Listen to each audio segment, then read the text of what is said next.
এইভাবে করে পিঠে বানিয়ে দেখুন। রসগোল্লা পিঠে ভাবতেও পারবেন না, খেতে এত সুন্দর লাগে খেতে। যত রকমের পিঠে খেয়েছেন সব স্বাদ কিন্তু ভুলে যাবেন, এতটা মজা লাগে খেতে কি বাড়ির সবাই খেয়ে প্রশংসা তো করতে বাধ্য হবেই। যেমনি রসালো হয় আর তেমনি খেতে কিন্তু ভীষণ ভালো লাগে, মুখে দিতেই মিশে যাবে, দুর্দান্ত লাগে খেতে। নমস্কার বন্ধুরা, প্রতিমা কিচেন ভিলেজ ফুডের নতুন একটা ভিডিওতে সকলকে স্বাগত জানিয়ে আজকে রেসিপিটা শুরু করছি। আর আজকে আমি আপনাদের সঙ্গে শেয়ার করব রসগোল্লা পিঠা। তো শীতের সময় তো বিভিন্ন রকম পিঠে বানিয়ে খেয়েছেন, তো এইভাবে করে রসগোল্লা পিঠে বানিয়ে দেখুন, খেয়ে অবাক হবেন আর ভাবতে পারবেন না পিঠেটা এত সুন্দর লাগে খেতে। খুবই কম সময়ের মধ্যে, এমনকি কম উপকরণ দিয়ে ঝটপট তৈরি করানো হয়ে যায়, কোনো রকম ঝামেলাই মনে হবে না তৈরি করানো। চলুন ভীষণ সহজভাবে বানিয়ে দেখাবো। আশা করি আজকে রসগোল্লা পিঠাটা দেখতে আপনাদেরকে ভীষণ ভালো লাগবে। আর যে সকল বন্ধুরা এখন পর্যন্ত চ্যানেলে নতুন হয়ে থাকলে প্লিজ চ্যানেলটিকে সাবস্ক্রাইব করে আমার পাশে থাকবেন। আর যারা যারা ফেসবুক পেজটাকে দেখছেন তারা পেজটাকে ফলো করে আমার পাশে থাকবেন। তাহলে বন্ধুরা রসগোল্লা পিঠেটা বানানো শুরু করি। তো দেখুন রসগোল্লা পিঠেটা তৈরি করব সুজি দিয়ে। তার জন্য দেখুন 1 কাপ নিয়েছি সুজি, আর এখানে একটা মিষ্টির জার নিয়েছি, তো জারের মধ্যে দিয়ে দিব সুজিটাকে। তো সুজিটা চাইলে আপনারা কম বেশি করে নিতে পারেন, যে যেরকম বানাতে চান। এবার মিষ্টির ঢাকনাটা লেগে একটু মিষ্টিতে ঘুরিয়ে নেব। তো সুজিটাকে গুঁড়ো করে নিয়েছি, আর গুঁড়ো করার কারণে সুজি দিয়ে যে আমি রসগোল্লাটা পিঠের তৈরি করছি খাওয়ার সময় কিন্তু বোঝানোই যাবে না। আর দেখুন যেহেতু সুজি আছে একটু তো হালকা খসখসে ভাবটা থাকবেই, পুরোটাই কিন্তু আটার মতন গুঁড়ো হবে না। তো দেখুন এইভাবে করে গুঁড়োটা করে নিয়েছি। তো একটা বাটির মধ্যে ঢেলে নেব।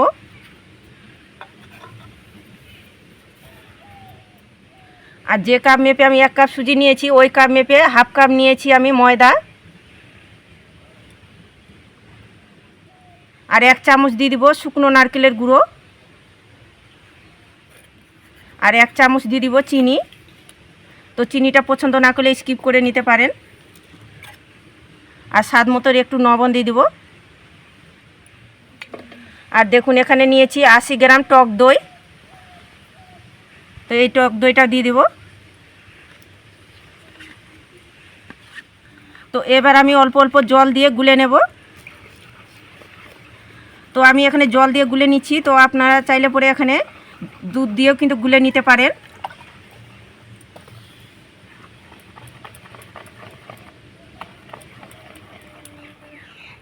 তো দেখুন জল দিয়ে গুলে নিয়েছি। তো যেহেতু সুজি আছে তার জন্য একটা ঢাকা চাপা দিয়ে রেখে দেবো 5 মিনিট রেস্টের জন্য। দেখবেন সুজিটা অনেকটা নরম হয়ে যাবে আর ফুলে যাবে। আর এদিকে রেস্টে রাখানো হয়ে গেছে 5 মিনিট, আর এর থেকে বেশি সময় লাগে না। আর আজকে যে রসগোল্লা পিঠেগুলো তৈরি করব তার জন্য দেখুন একটা আমপাম প্যান নিয়ে নিয়েছি। তো আমপাম প্যান যদি হাতের কাছে না থাকে তো ছোট ছোট স্টিলের বাটিগুলোতে তৈরি করে নিতে পারেন। তো একটু সাদা তেল ব্রাশ করে নেব। তো একটু সাদা তেল যদি ব্রাশ করলে খুব সুন্দরভাবে কিন্তু পিঠেগুলো ছেড়ে আসবে, লেগে যাবে না। তাই অবশ্যই একটু সাদা তেল ব্রাশ করে নেবেন।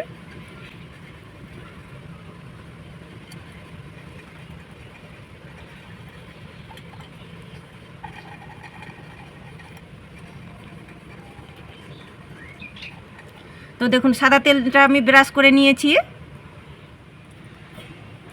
আর দেখুন আগের তুলনায় সুজিটা কিন্তু ফুলে উঠেছে, আর অনেকটা কিন্তু নরম হয়ে গেছে, আর অনেকটা দেখুন গাঢ় হয়ে গেছে। এবার এর মধ্যে দিয়ে দিব আমি সামান্য একটু বেকিং পাউডার,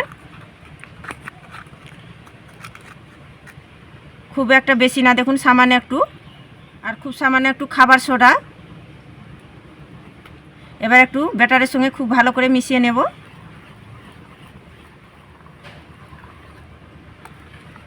তো দেখুন ব্যাটারের সঙ্গে খুব ভালো করে মিশিয়ে নিয়েছি। আর ব্যাটার দেখুন ঘনত্বটা একদম থপথপে হবে, খুব বেশি পাতলাও না আবার খুব বেশি গাঢ় না। আর দেখে তো নিশ্চয়ই বুঝতে পারছেন। এবার আমি ব্যাটারটা আমপামের প্যানের মধ্যে দিয়ে দিব।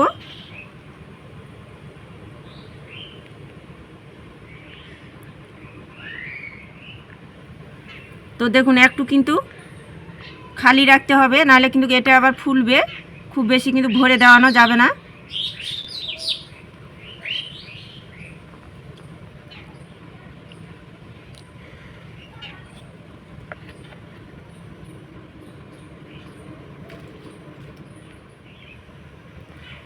তো দেখুন আমপাম প্যানের মধ্যে দিয়ে দিয়েছি ব্যাটারটাকে।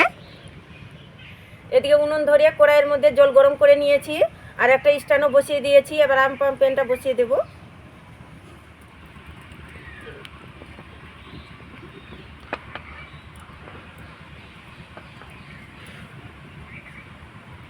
একটা গামলা দিয়ে ঢাকা চাপা দিয়ে মিডিয়াম টু লো আঁচে করে 5 মিনিট জাল করে নেব, তাহলে কিন্তু পিঠেগুলো একেবারে রেডি হয়ে যাবে। তো মিডিয়াম আঁচে 5 মিনিট জাল করে নিয়েছি, এবার ঢাকনাটা তুলে দেখে নেব। এই দেখুন শুধু পিঠেগুলো কত সুন্দরভাবে ফুলেছে আর কি দেখতে দারুণ লাগছে দেখুন। তো পিঠেগুলো হয়ে গেছে, নামিয়ে নেব। তো পিঠেগুলোকে নামিয়ে নেব, নামিয়ে একটু হালকা করে ঠান্ডা করে নিতে হবে। তো দেখুন হালকা করে ঠান্ডা করে নিয়েছি, এবার একটা কাঠি দিয়ে এইভাবে করে তুলে নেব। তো দেখুন কি সুন্দরভাবে ছেড়ে আসলো। প্রতিটা পিঠে দেখুন কত সুন্দর হয়েছে।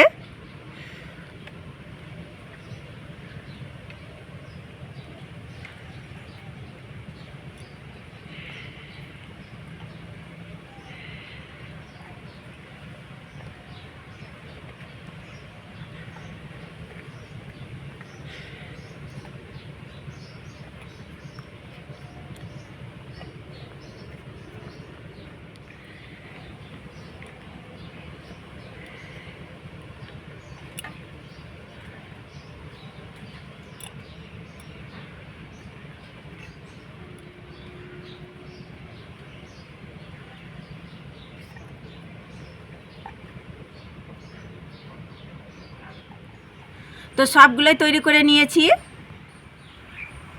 রসগোল্লা পিঠের জন্য আমি মালাইটা তৈরি করে নেব। তার জন্য এখানে নিয়েছি আমি 500 গ্রাম লিকুইড দুধ। তো দুধটাকে কড়াইয়ের মধ্যে দিয়ে দিব।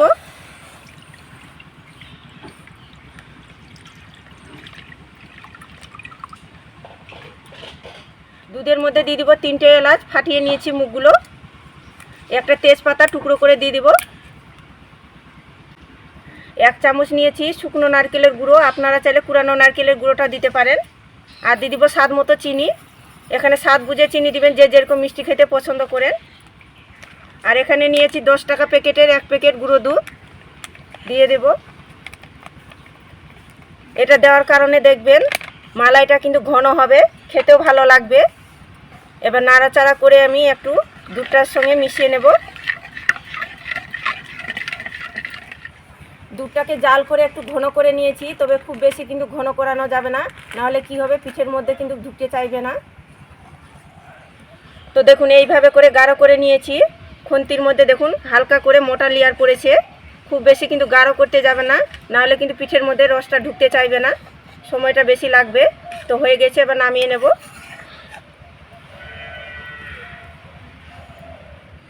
তো দেখুন বাটির মধ্যে পিঠেগুলো নিয়ে নিয়েছি, এবার মালাইটা দিয়ে দিব। আর গরম অবস্থায় একটু মালাইটা দিতে হবে, এতে কি হবে কিন্তু রসটা খুব সুন্দরভাবে ঢুকবে। দেখুন এইভাবে করে একটু ছড়িয়ে দেব।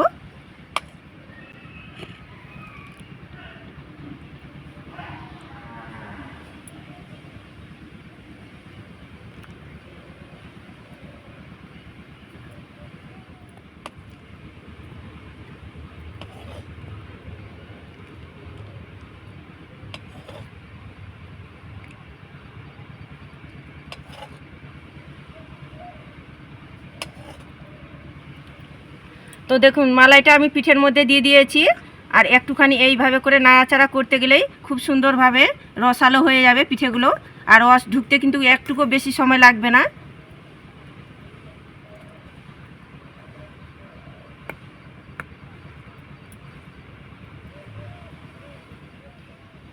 তো দেখুন মোটামুটি আমি এইভাবে করে রেখে দিয়েছিলাম 5 মিনিট, আর 5 মিনিটের একটুকু বেশি সময় লাগবে না রসালো হতে, আর রসটা কিন্তু খুব ভালো করে ঢুকে গিয়েছে। এইভাবে করে পিঠে বানিয়ে দেখুন, রসগোল্লা পিঠে ভাবতেও পারবেন না, খেতে এত সুন্দর লাগে খেতে। যত রকমের পিঠে খেয়েছেন সব স্বাদ কিন্তু ভুলে যাবেন, এতটা মজা লাগে খেতে কি বাড়ির সবাই খেয়ে প্রশংসা তো করতে বাধ্য হবেই।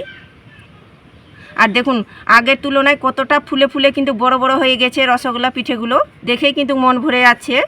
আর একটা পিঠে আমি কেটেও দেখাচ্ছি।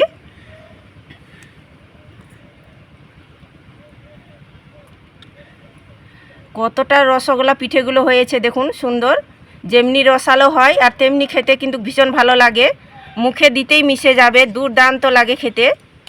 এইভাবে করে শুধু বানিয়ে দেখুন, ভাবতেও পারবেন না পিঠেটা এত সুন্দর লাগে খেতে। আর যাকে বানিয়ে খাওয়াবেন সে তো প্রশংসা করবে আর এত প্রশংসা করবে বলার বাইরেই। একবার হলো তৈরি করে দেখবেন, নাহলে পুরো আফসোস থেকে যাবে। শীতের সময় তো বিভিন্ন রকম পিঠে বানিয়ে খেয়েছেন, তো আমার মতো করে এইভাবে করে রসগোল্লা পিঠেটা তৈরি করে দেখুন। কথা দিচ্ছি খেয়ে কিন্তু মন খুশি হয়ে যাবে আর মন ভরে যাবে, আর বারবার তৈরি করার জন্য ইচ্ছেটা বাড়িয়ে যাবে।